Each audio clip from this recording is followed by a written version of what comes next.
ટ્રેનના દરેક ડબ્બામાં ભીડ હતી, જેના કારણે આ છોકરી પૂરી ટ્રેનમાં ઊભા સફર કરી રહી હતી અને જે સીટ ખાલી હતી ત્યાં મુસાફરોએ પોતાનો સામાન મૂકી રાખ્યો હતો.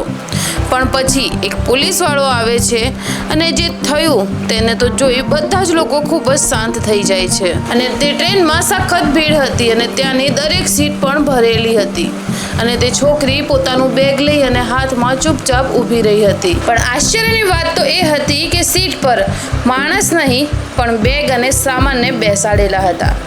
લોકો પોતાનો સામાન સીટ પર મૂકી ખૂબ જ આરામથી બેઠા હતા.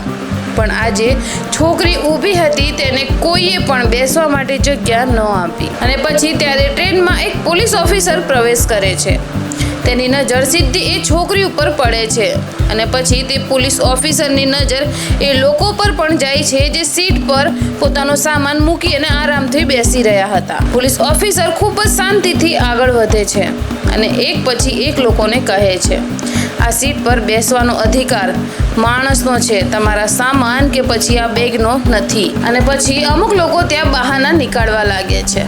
પણ તે પોલીસ ઓફિસર તેમને નિયમ સમજાવે છે કે ટ્રેનમાં સામાન માટે અલગ જગ્યા હોય છે અને જે મુસાફર હોય તેમની માટે સીટ હોય છે.